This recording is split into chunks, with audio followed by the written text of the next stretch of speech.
Good morning friends. ज्ञान channel में आपका स्वागत है। अभी हम public relations and corporate communication paper का यूनिट 3 के बारे में बात करेंगे। इसके अंदर हम पहली बात कॉर्पोरेशन कम्युनिकेशन की डेफिनेशन कंसेप्ट, इसके अलावा इसके कंपोनेंट्स क्या है, नेचर, स्कोप, उसके अलावा जो है हम कॉर्पोरेट कम्युनिकेशन मिक्स जो है एक Van Riel corporate communication mix और बार Balmer and grace total corporate communication mix के बारे में बात करेंगे। कॉर्पोरेट कम्युनिकेशन के क्या क्या फॉर्म्स हैं, व्हीकल्स कौन सी हैं कॉर्पोरेट कम्युनिकेशन की, इसके अलावा मैनेजमेंट पर्सपेक्टिव्स क्या क्या है। तो इन सब चीज़ों के ऊपर आज हम चर्चा करेंगे। चलिए शुरू करते हैं कॉर्पोरेट कम्युनिकेशन, इसका डेफिनेशन और कंसेप्ट। तो अगर हम बात करें कॉर्पोरेट कम्युनिकेशन की, तो ये एक स्ट्रेटजिक प्रोसेस होता है किसी चीज़ को मैनेज करना और इन्फॉर्मेशन को डिसिप्लिन करना किसी भी ऑर्गेनाइजेशन के अंदर, और इसके साथ साथ इसके जो एक्सटर्नल स्टेक होल्डर्स हैं जितने लोग उनके साथ। इसमें ऑल फॉर्म्स ऑफ कम्युनिकेशन जो है रिटर्न वर्बल सब जो है इस्तेमाल किया जाता है। इसमें कंपनी जो है इन सब चीज़ों को यूज करती है अपने मैसेजेस को, अपने वैल्यूज़ को, गोल को और अपनी एक्टिविटीज़ को तरह तरह की एजेंस अपने ऑडियंसेस के लिए। अब वो चाहे आपके एम्प्लॉयज़ हो सकते हैं, कस्टमर्स हो सकते हैं, इन्वेस्टर्स हो सकते हैं, सप्लायर्स हो सकते हैं, मीडिया हो सकता है, गवर्नमेंट एजेंसी हो सकती है या पब्लिक कोई भी हो सकता है। तो इनको सबको जो है कम्युनिकेट किया जाता है, उसी को हम कॉर्पोरेट कम्युनिकेशन बोलते हैं। इसके जो की कंसेप्ट हैं उसके बारे में हम अभी बात करेंगे।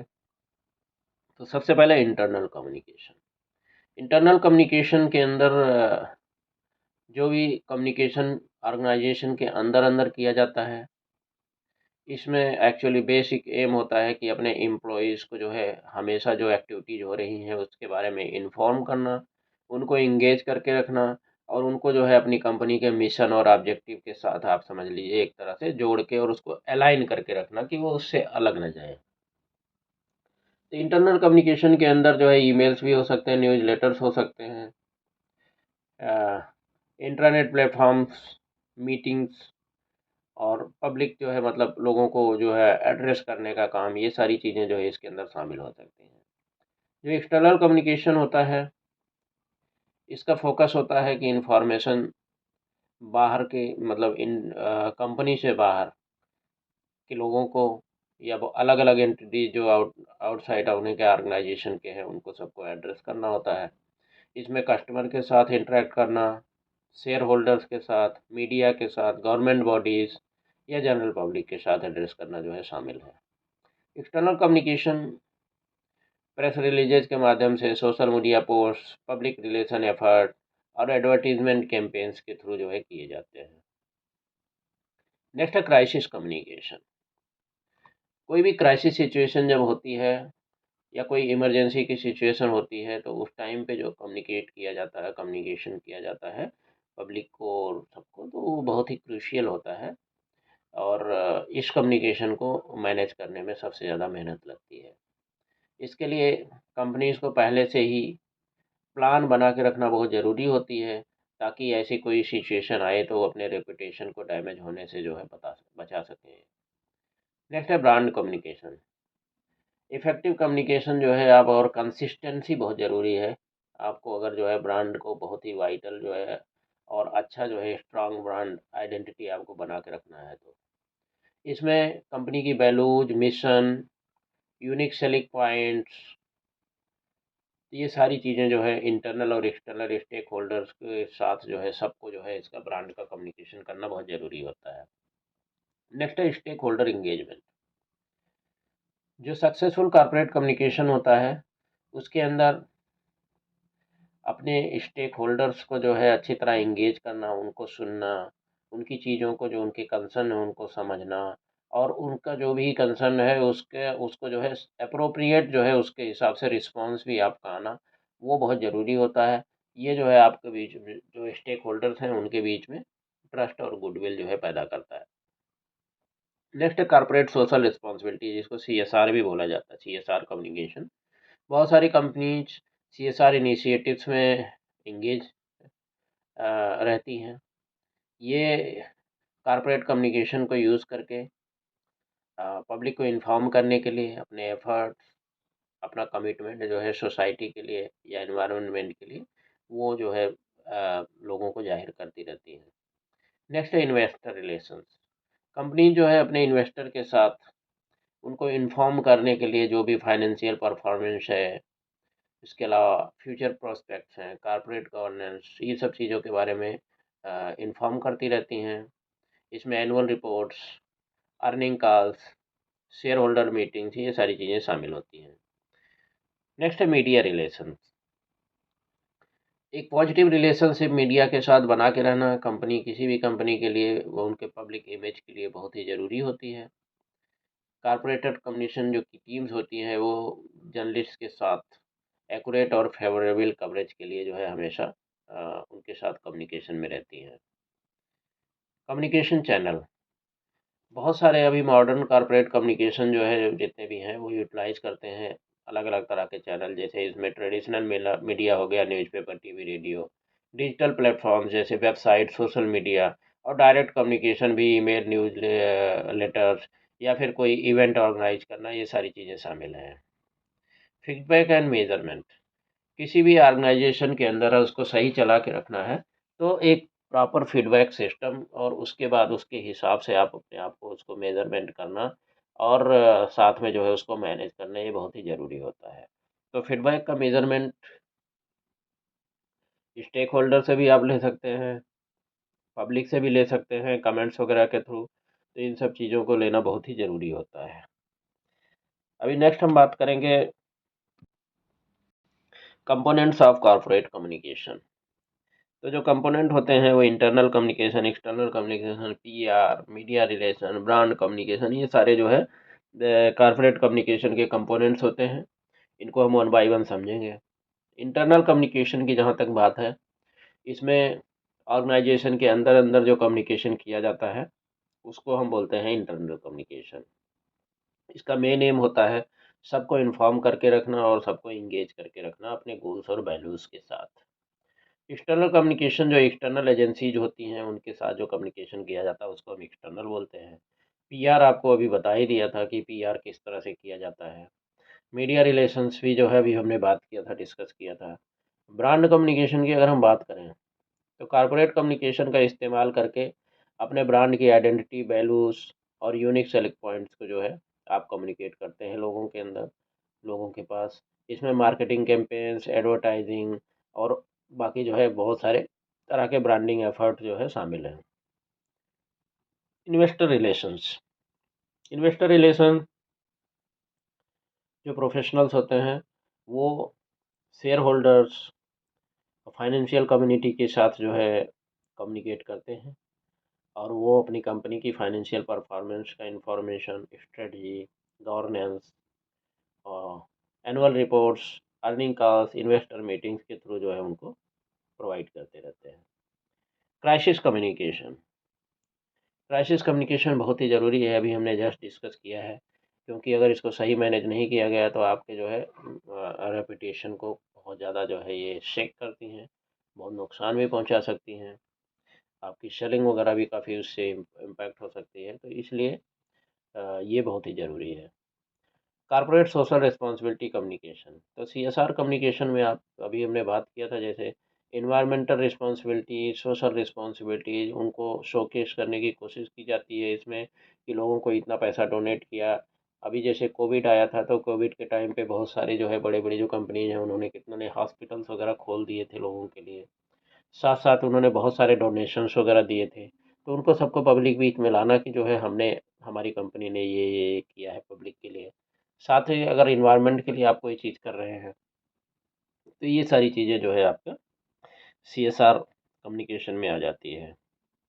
गवर्नमेंट रिलेशंस, गवर्नमेंट के साथ किसी भी आप कोई भी ऑर्गेनाइजेशन, कोई भी फर्म, कोई कंपनी है, उसको गवर्नमेंट के साथ अगर उनकी पॉलिसीज़ को समझना, उनके साथ सही जो है रिलेशंस बना के रखेंगे, अपनी पॉलिसी रेगुलेशन को गवर्नमेंट पॉलिसी रेगुलेशन के साथ जो है आप एकदम समझ लीजिए कि अलाइन करके अगर रखेंगे तो उससे आपको काफ़ी फ़ायदा होता है।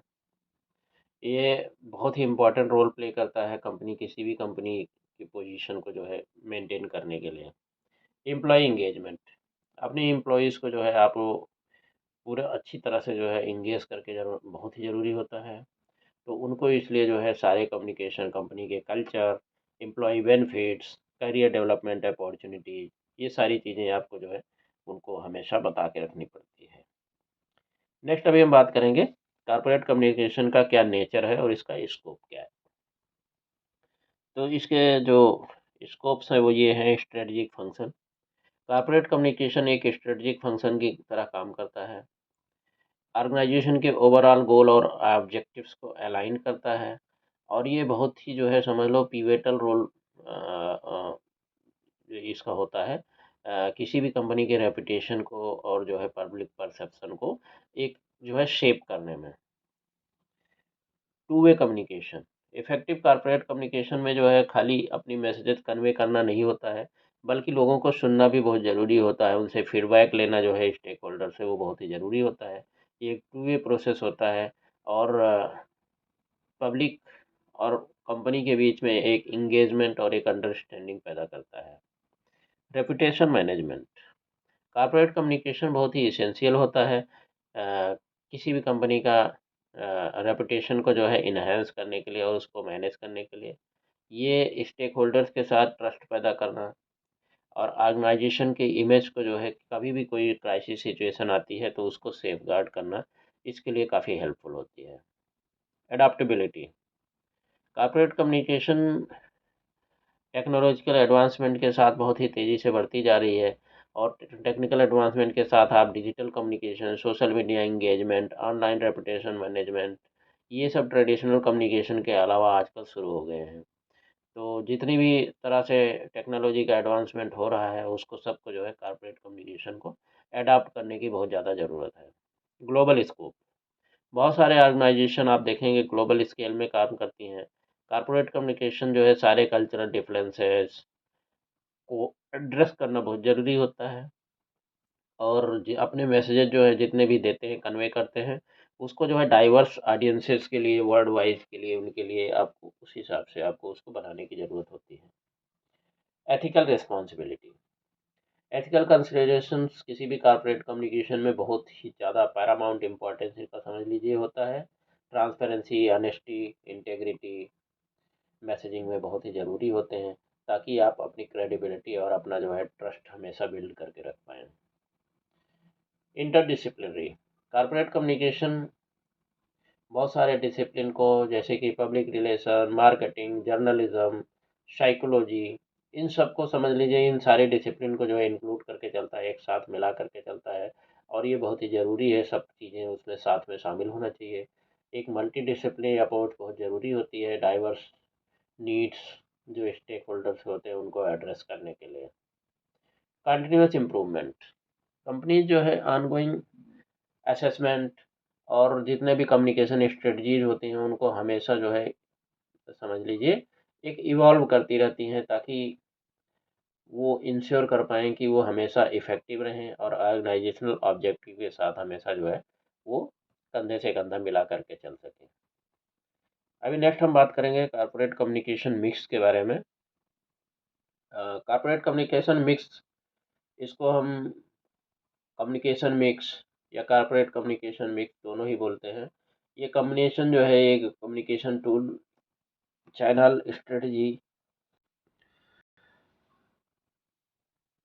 कोई भी चैनल स्ट्रेटजी कोई भी ऑर्गेनाइजेशन लेती है अपने मैसेजेस को कन्वे करने के लिए, ताकि लोगों के साथ अच्छा रिलेशनशिप बना पाए और अपने रेपुटेशन को जितने भी स्टेक होल्डर्स हैं उनके बीच में अपना अच्छी तरह से मेंटेन कर पाए। इसमें बहुत सारे मॉडल्स या फ्रेमवर्क्स जो है इस्तेमाल किए जाते हैं कॉर्पोरेट कम्युनिकेशन मिक्स के अंदर। कुछ बहुत ही इम्पोर्टेंट हैं, जिसमें दो जो है बहुत ही नोटेबल है पूरे वर्ल्ड वाइड: वान रील का कम्युनिकेशन मिक्स और barman and grace total corporate communication mix. तो हम इन दोनों के ऊपर चर्चा करेंगे क्योंकि ये दोनों आपके सिलेबस में भी हैं।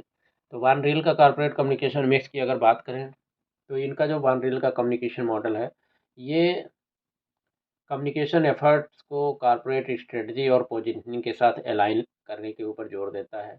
इसमें कुछ कंपोनेंट्स हैं जिन पे हम चर्चा करेंगे। सबसे पहले आइडेंटिटी कम्युनिकेशन। इसमें communication core values, mission, cultures organisation के जो होते हैं इनको कम्युनिकेट किया जाता है। अपने ओन जो है जितने भी आपके फर्म के अंदर काम करने वाले हैं उनके साथ भी, और साथ में एक्सटर्नल जो स्टेक होल्डर्स होते हैं, मीडिया हो गया, बाकी एजेंसीज हो गई, आपके शेयर होल्डर्स हो गए, पब्लिक हो गई, इनको सबको साथ जो है उसको एक आइडेंटिटी कम्युनिकेशन किया जाता है। एक strong sense of organisational identity जो है इसमें पैदा करने का जो है मतलब एक समझ लीजिए एम यही होता है। इमेज कम्युनिकेशन, ऑर्गेनाइजेशन इस कंपोनेंट को इस्तेमाल करती हैं अपनी इमेज को मैनेज करना, सेव करना, और इस तरह से जो है रेपुटेशन जो है पब्लिक के बीच में बना के रखना अपना, उसके लिए जो है इमेज कम्युनिकेशन किया जाता है। इसमें public relations, media relation, branding efforts होते हैं कि ताकि जो है स्टेक होल्डर्स जितने भी हैं उनको इन्फ्लुएंस किया जा सके अपनी कंपनी के बारे में। नेक्स्ट है प्रोडक्ट या सर्विस कम्युनिकेशन। तो प्रोडक्ट अगर आपका या सर्विस जो भी चीज़ आप प्रोवाइड कर रहे हैं, तो ये कंपोनेंट जो है इस पे फोकस करता है कि आपके प्रोडक्ट या सर्विसेज टारगेट मार्केट उसका क्या है, उसको मार्केटिंग और एडवर्टाइजमेंट एक्टिविटीज से उसको जो है फोकस करता है। नेक्स्ट है क्राइसिस कम्युनिकेशन। इसके अंदर आप समझ लीजिए ऑर्गेनाइजेशन हमेशा प्रिपेयर अपने आप को करके रखती हैं, कोई भी क्राइसिस सिचुएशन आए तो उसमें किस तरह से रिस्पॉन्स करना है। टाइमली और इफेक्टिव कम्युनिकेशन जो है चैलेंजिंग सिचुएशन में, इसमें उस टाइम पे कर पाना बहुत ही ज़रूरी है। नेक्स्ट है आपका CSR कम्युनिकेशन। CSR में आप अपना ऑर्गेनाइजेशन का कमिटमेंट सोशल सोसाइटी के साथ और इन्वायरमेंट के साथ और अपनी रिस्पॉन्सिबिलिटी किस तरह से वो ओन अप करते हैं, एथिकल बिहेवियर, और उसके साथ कम्युनिटी के साथ इंगेजमेंट, ये सारी चीज़ें इसके अंदर CSR कम्युनिकेशन के अंदर आती हैं।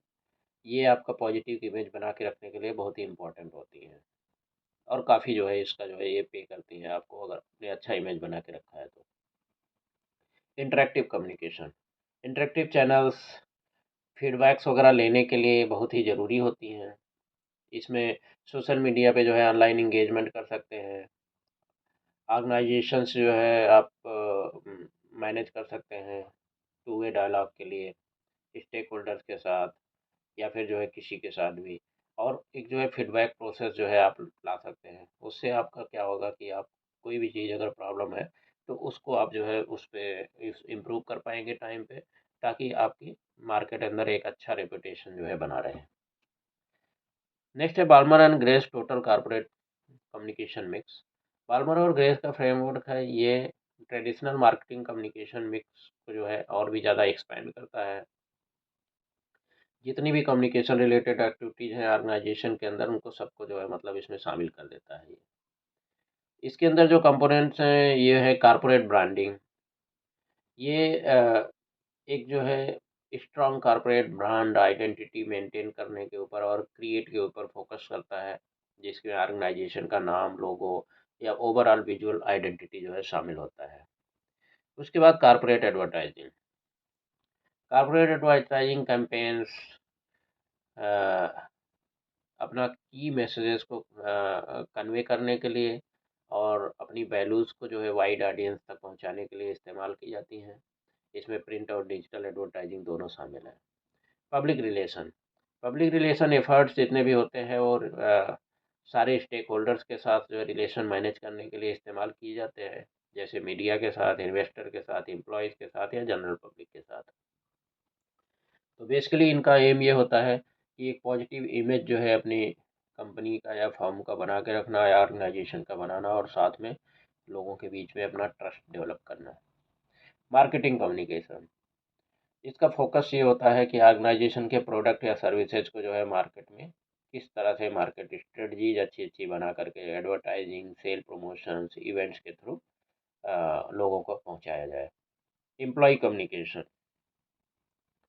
अपने एम्प्लॉयज़ के साथ उनको कैसे इंगेज करना है, ऑर्गेनाइजेशन के गोल और वैल्यूज़ के साथ उसके लिए कम्युनिकेशन जो है किया जाता है। News letters, intranet, company meetings के थ्रू ये सब चीज़ें की जाती हैं।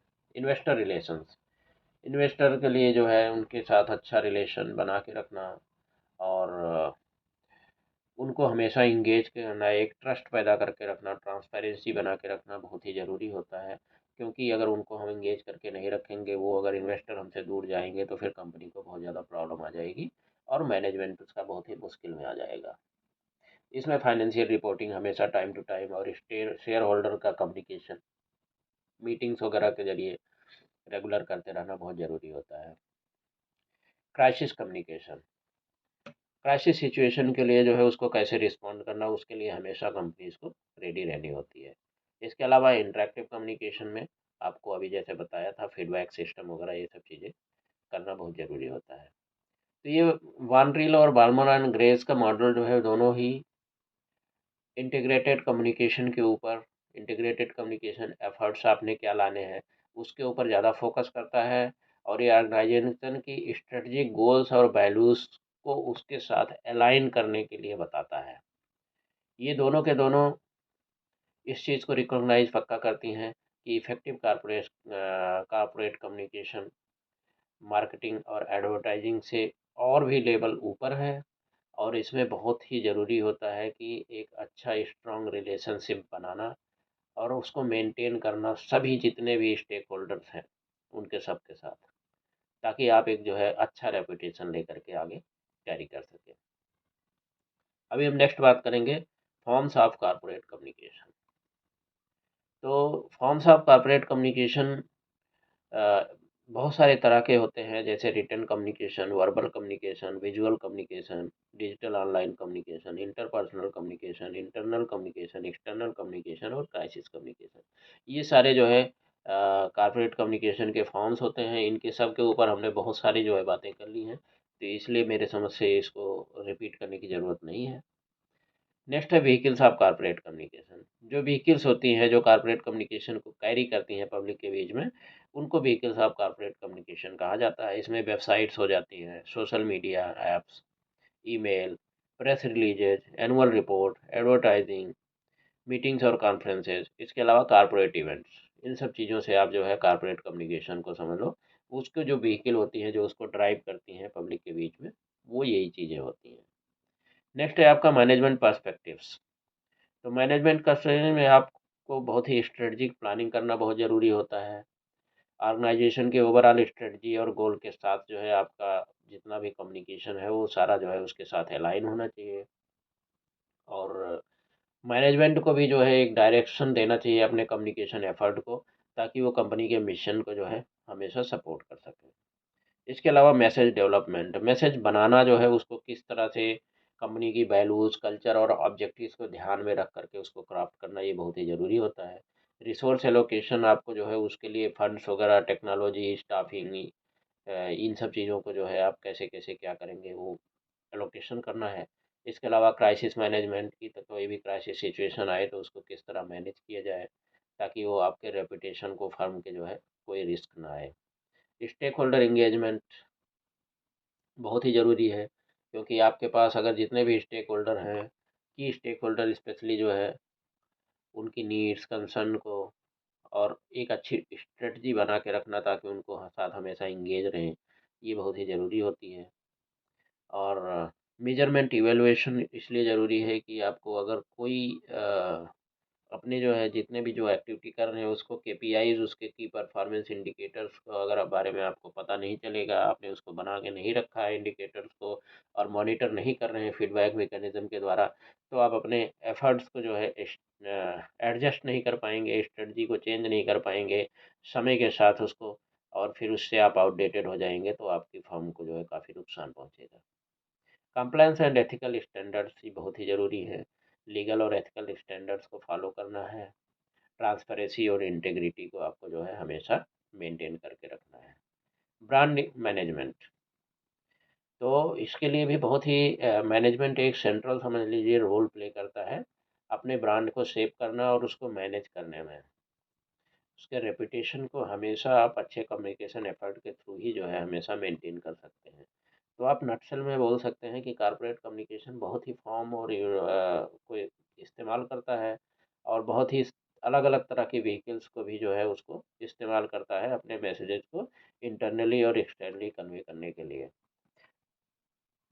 तो यहीं पे ही हमारा ये पार्टिकुलर यूनिट ख़त्म होता है। अगले यूनिट में दोबारा फिर मुलाकात होगी। Thank you. Have a very nice day.